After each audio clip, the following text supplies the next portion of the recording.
So, very good morning to everybody, and once again, a very warm welcome to our Business Spotlight series of interviews. My name's Ron Maycock. I'm the owner of Action Coach Castleford and Business Performance UK, and I'm delighted this morning to be joined by Andy Kitchener. Andy, very good morning. Good morning, Ron.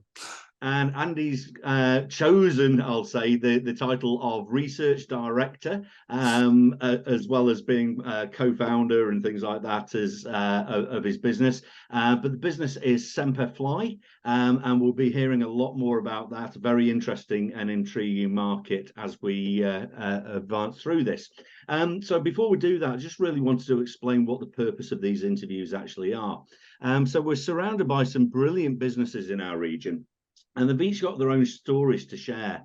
These interviews actually help us share those journeys, showcase their achievements, and ultimately maximize their exposure, all in the name of abundance. And it's not just for businesses to see in the UK. Increasingly, we're doing this in the US, over in Australia. So this has a global reach as well. And in the modern world of internet and things like that, the more people we can share the journey with, then the better. So without further ado, I'm going to hand over to Andy. Andy, tell me a little bit more about SemperFli.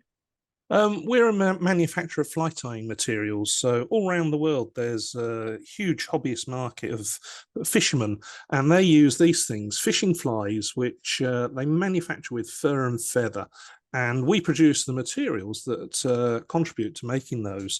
So we will literally put on, for example, cotton reels like your granny used to use, all sorts of materials ranging from very high-tech NANO-SILK, which is one of our hero products, 10 times stronger than steel, through to, as you can see here, tinsels, wires, and we sell those on a B2B basis to dealers and distributors around the world.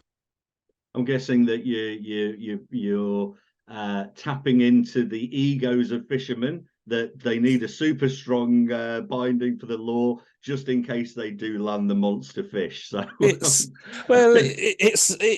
a funny market. You know, a fisherman could, in some areas, spend hours manufacturing a fishing fly that looks like the real thing. So we have people who will spend 40 hours on a fishing fly, and it's for artistic purposes. And the last thing they want to do, putting that amount of work in, is have the thread break and suddenly find that time's wasted. You know, the other extreme is, as you say, people going for tarpon, for large, very toothy critters that are going to rip the fishing fly to shreds. No, absolutely. And what's been your journey then? So what got you into the world of lures and fly fishing? I used to run an e-commerce business generating shops on the internet, and my wife and myself did that for about 10, 12 years.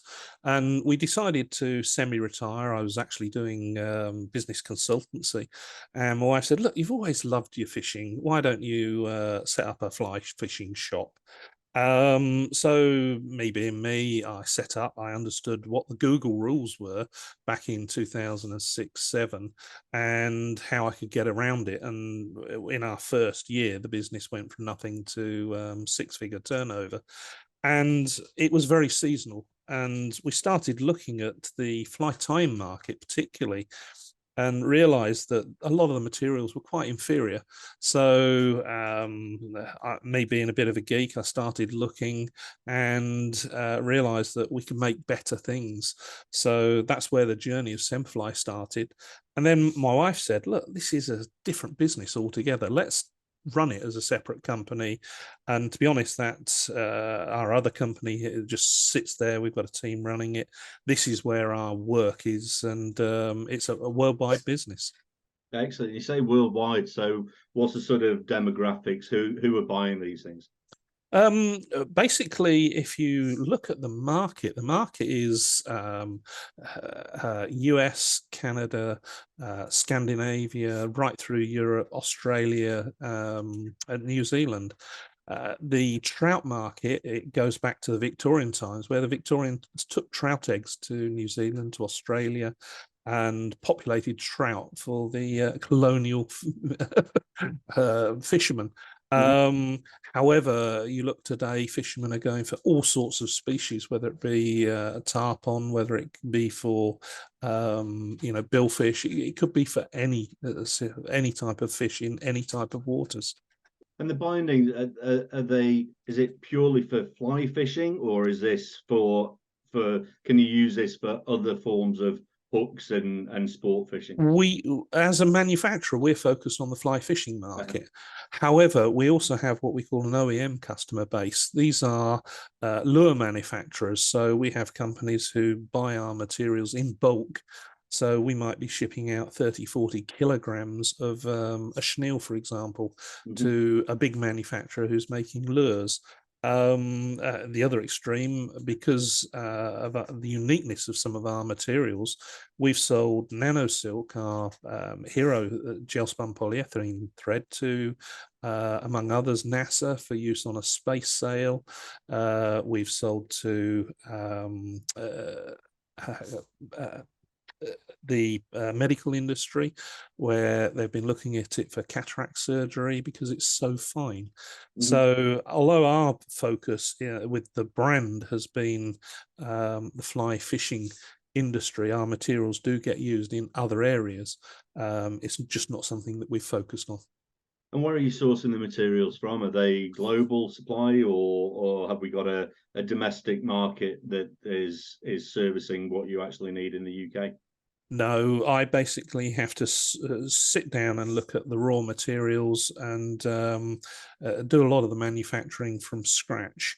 So, I mean, if you look at our thread extrusion machines, they're £10 million. We can't afford to have those. So I'll work with a partner that has that equipment, but we'll manufacture the materials to my specifications. So we developed a polyester wax thread. Sounds really boring. It took me almost 2 years to develop because I wanted something that was different from the competitors. And once we developed it, we realized that the opportunity could be huge. So we then had to go and work with some of the government bodies to get grants to allow us to invest in new machinery. And that was, a big gamble. So obviously working with government, getting investment in, small businesses, which there are funds out there to do, was a huge stepping stone. So a series of steps to both develop the products, develop the manufacturing tools, and then bring it to market. And how are you finding the transition from an e-commerce business? I'm assuming that it was much less R&D intensive with the sort of previous background, into something that actually now, yes, you're still selling via the internet and using the sort of the global reach of that, but actually it sounds like your involvement is much more on the technical development of products and challenging what the market already can do and saying this is a better way of doing it. So how are you finding that transition from straight e-commerce into very technical? I've always been a geek. When our previous company, we developed e-commerce software, my wife and myself, I was always the person looking at the technology, whether it be software or in SemperFli, looking at spooling equipment, how we do the manufacturing. But my personal business skills, I've been international sales manager for software houses, so I'm a bit weird. I am an all-rounder. But I've got my wife heading up the sales. She's CEO. I just report straight to her.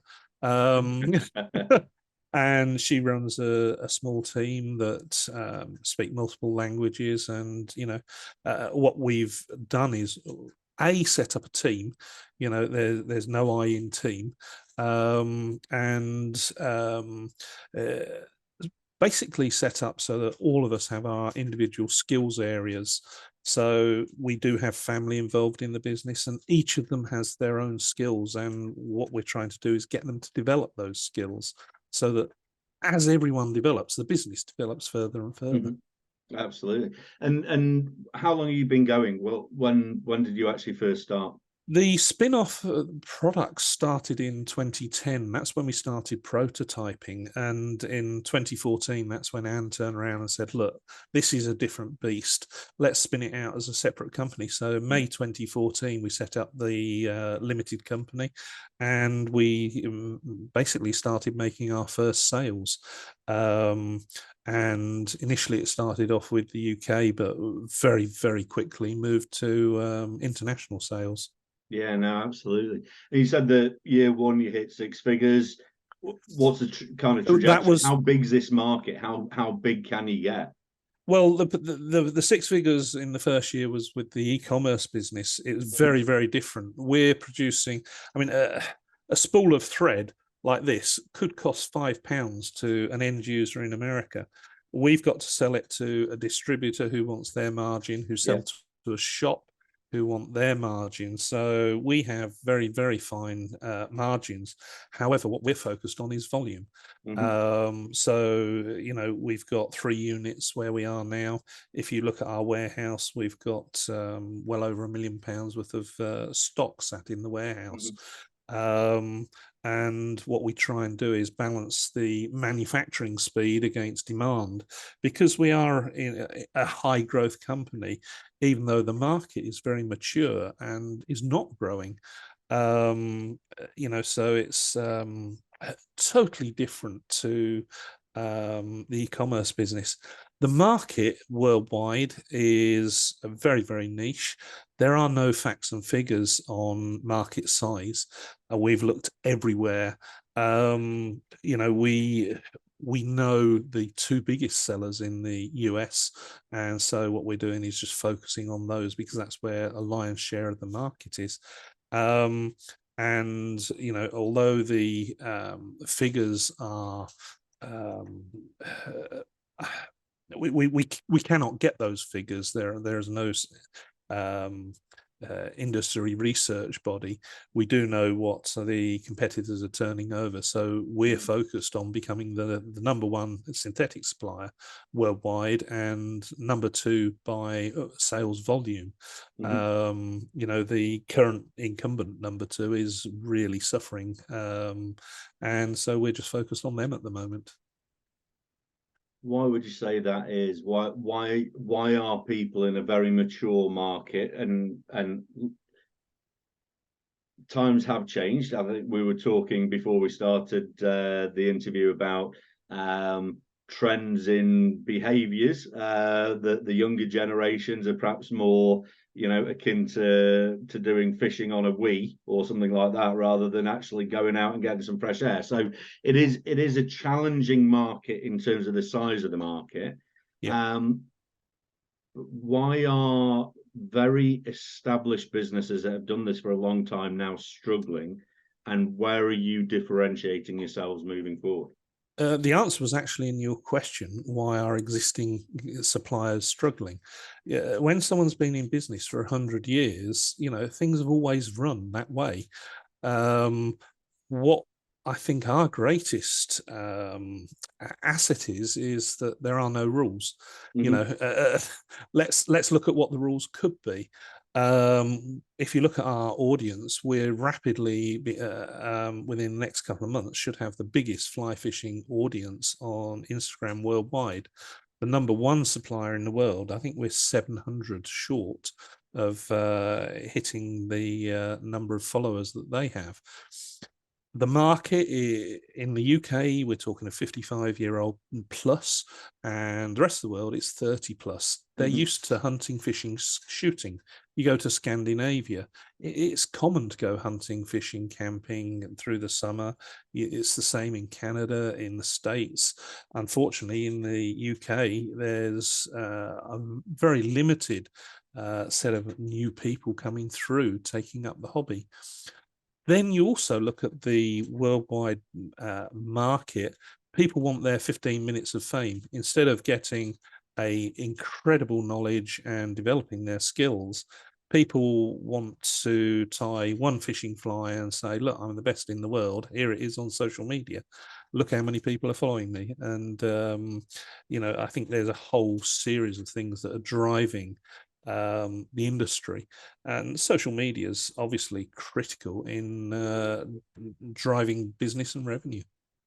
It's interesting because the hobby market has made certain people in the UK a lot of money. Yep. And increasingly we're seeing it on the TV that things that are basically hobby market, baking, sewing, pottery, whatever it may be, are making a real resurgence, and that's actually making TV. So that should drive an interest in it. There's obviously fishing programs that are on mainstream TV as well, Yes.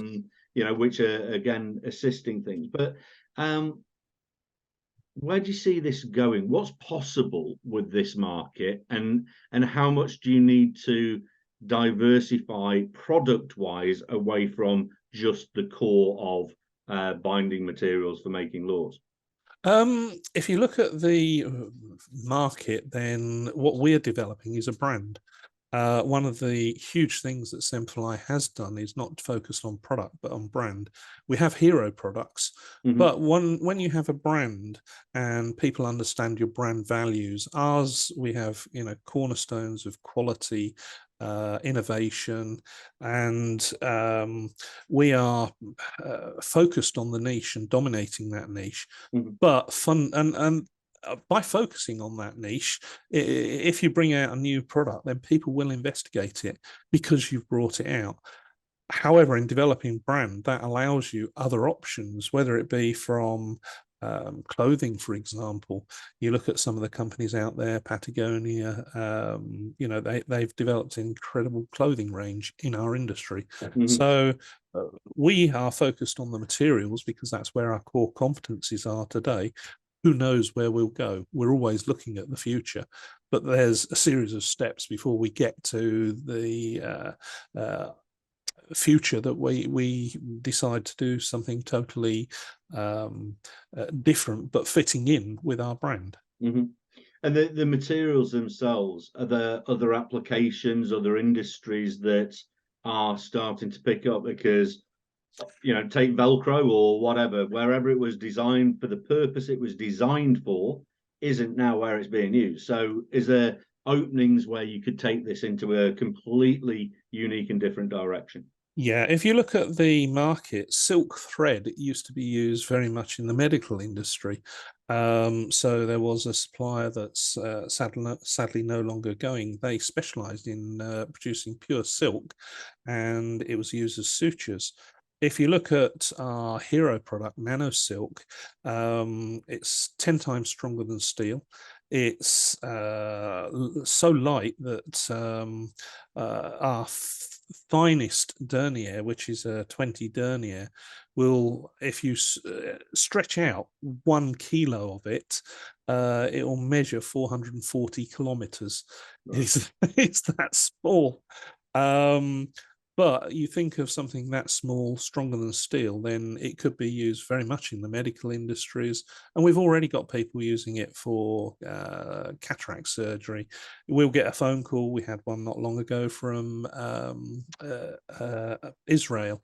We need it. We need it on a courier straight away. We're using it for research in the medical arena. And, there are certainly areas like that some of our materials could go into. It's fascinating. My background a long time ago was actually in material science, so there's a little bit of a clawing at past sort of knowledge and past interest. So fascinating stuff, and from a very niche industry, which you would say limits its opportunity. Actually, by differentiating yourself with all this development of the product rather than just developing a market, actually is putting you into a very unique position. So exciting times. So that's actually bringing us towards the end of the interview. Andy, is there anything that you'd like to add, or anything we've not covered? Or no, I mean, for us, it's really a challenge of the future. Unfortunately, ours is a very old industry. People are using furs and feathers. So if you're using chicken feathers that people can get very easily from chickens specially bred. Fantastic. Our problem as an industry, we've got too many people that are using materials that are CITES registered. You know, you look at the future, we have a 6-year-old grandson and we want him to inherit the earth, not a self-destruct button. So as a manufacturer, we've got to look at recycled materials. So, you know, we just developed our first. So it's a case of focus and understanding what you're trying to achieve.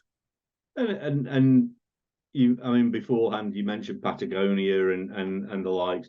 You know, they've made a massive success out of taking recycled products, being sustainable, looking at actually the manufacturing process as part of the sustainability, and then supporting that moving forward. And I think it's a great value to drive your business forward on, as opposed to just saying this is about commercial transactions and just the money. So, you know, it's really good that you're sharing that, and I think that's advice many businesses could take to make sure that they do have a future and don't become a legacy and was going for 100 years but didn't quite make it anything beyond that. So no, really interesting chat. And so all that sort of remains to be said is that obviously is bringing us to the end of the interview. I really would like to thank Andy for sharing their journey, the product, and the exciting times ahead. So thank you to you, Andy, for joining us this morning and sharing. Thank you. If you're watching this anywhere in the UK or globally, as I did say at the start, this does have global reach, and we do these interviews all across the States and also into Australia and places like that. But if you're watching and thinking, yeah, I'd like to share my journey, my company's journey, and actually get a little bit more exposure, simply get in touch. There'll be directions and instructions on how to do so. Would love to have a chat and would love to take you through the sort of process. So big thank you again on this sunny morning up in Yorkshire to Andy for joining us. So thank you again, and thank you for everyone else who's been watching another of our Business Spotlight interviews. We'll see you soon. Take care.